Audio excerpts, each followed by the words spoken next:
वक्रतुण्डं महाकाय सूर्यकोटिसम्प्रभ निर्विघ्नं कुरु मे देव सर्वकार्येषु सर्वदा मंगलभवने मंगलहारी उमा जपते ही त्रिपुरारी सदा भवानी दाहिने गौरी पूत गणेश पांच देव रक्षा करे ब्रह्मा विष्णु महेश मृत्युंजय महादेव त्राहि मां शरणागत जन्म मृत्यु जरा व्याधि पीड़ितं कर्म बंधनम सानंदमानंद बने बसंतमानंद कंदम हत पाप वृंदम वाराणसी नाथ नाथम श्री विश्वनाथ शरणम परपत। देखिए आज हम द्वादशी का कथा आप लोग को भेज रहे हैं। एकादशी के बाद द्वादशी का कथा सुनने का बहुत महत्व बहुत ज़रूरी है, सुनना चाहिए, सुनने के बाद पारण करना चाहिए, इसीलिए हम द्वादशी का कथा आप लोगों को भेज रहे हैं।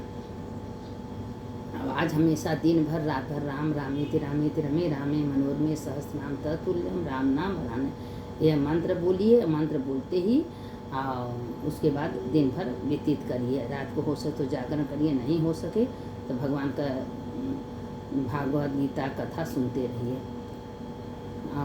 जो भी भगवान ने करा रहे हैं वो आप लोग करिए।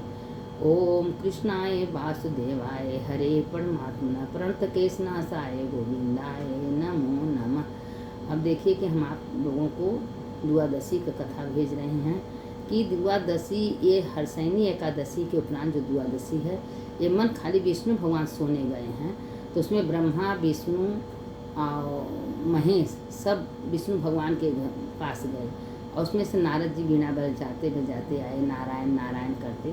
तो भगवान विष्णु भगवान लक्ष्मी माता कहीं कि गौरी तुम तो सोच रही हो अब 4 महीना मेरे पति हमसे क्षीर सागर में रहेंगे, अलग रहेंगे।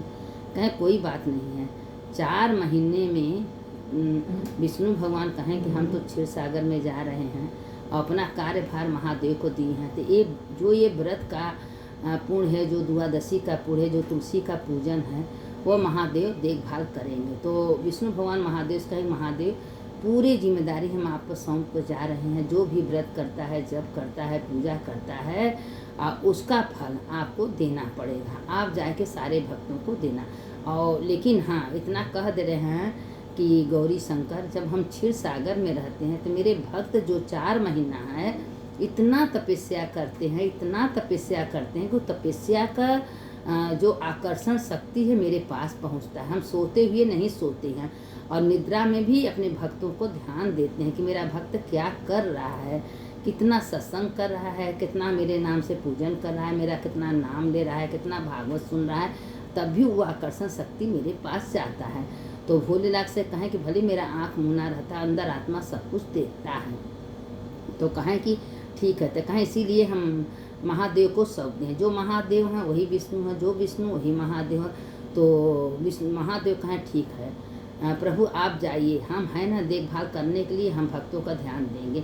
अगर जो भक्त निस्वार्थ होके जप तप पूजा पाठ करता है वो पुण्य सीधे सीधे यमराज के पास पहुंचता है। यमराज लेखा जोखा करते। तो एक दिन यमराज क्या किए कि वो जंगल में जो लड़की थी 5 साल की, उसका नाम सरिता था, वो बहुत पूजा वूजा करती थी। जब एकादशी का व्रत करती थी, द्वादशी का सबको कथा सुनाती थी और तुलसी जी का गमला में लगा के उसमें लक्ष्मी नारायण का मूर्ति रखती थी और वही दिन भर पूजा वूजा करके सबको कथा सुनाती थी कि जो भी एकादशी का व्रत करें द्वादशी का कथा सुने, तुलसी जी का मैया तुलसी जी को दीपदान करना, तुलसी जी को परिक्रमा करना, तुलसी माँ का आरती करना सब करती थी।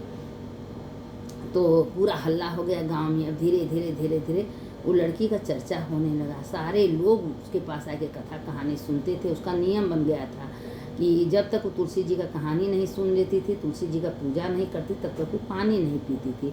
तो इतने में नारद जी नारायण नारायण करके आए और उसके बाद गौरी शंकर ब्रह्मा भी सब उनके पास आ गए। तो कहें कि बेटा तुम इतना मन से तुम एकादशी का व्रत करके द्वादशी को तुलसी जी का पूजा करती हो।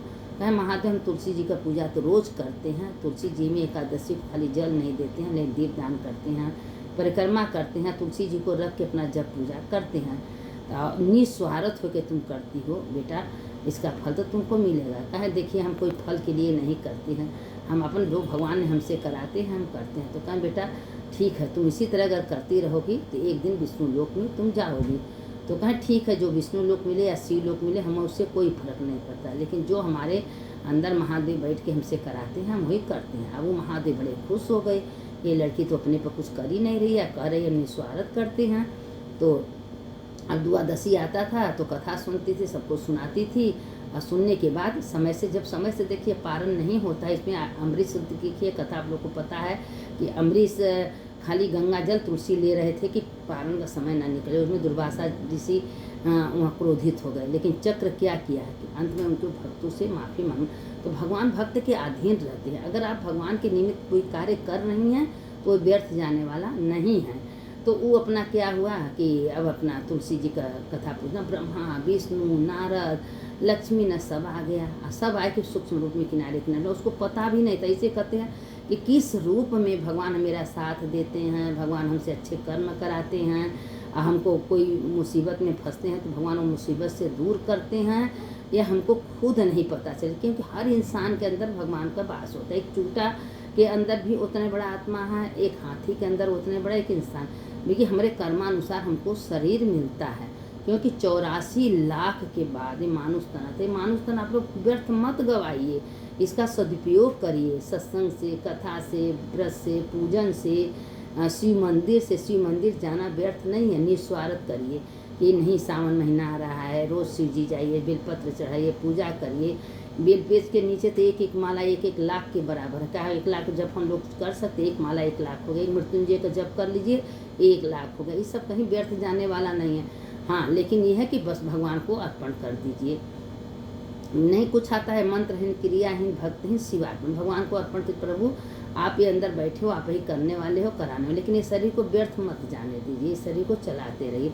अब वो लड़की करते करते एक दिन क्या हुआ कि जब बड़ी हुई, सब कहा भाई इसका शादी ब्याह तो होना चाहिए।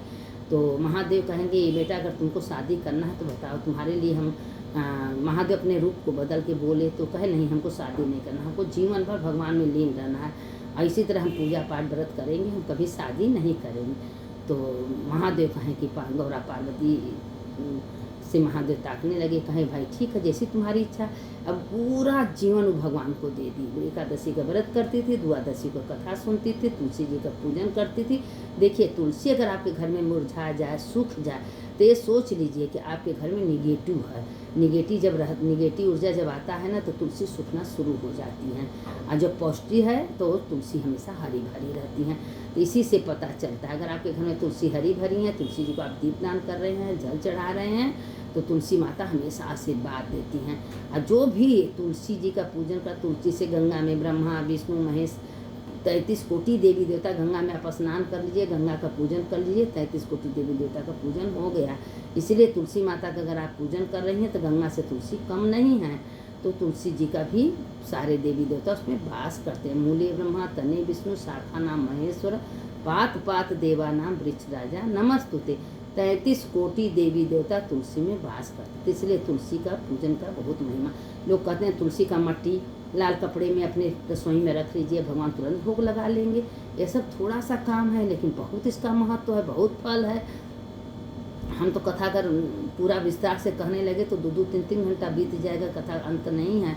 लेकिन यही कि हम भाई मोबाइल में बहुत बड़ा तो नहीं डालते हैं, लेकिन हम जितना डालते हैं उतना आप लोग सुनिए, दूसरों को भेजिए, और जितना दूसरों को भेजेंगे पुण्य की भागी बनेंगी। और कथा मामूली नहीं है। अब वो लड़की का भगवान महादेव गणेश जी, हाँ गणेश जी भी पूछे तो कहें पुत्र तुम काहे चिंता कर रहे हो, पहला पूजा तो तुम्हारे होता है, तो तुम्हारा बिना नाम ले ले, तुम्हारा बिना पूजा के लिए कोई का पूजा सफल कहाँ होता है।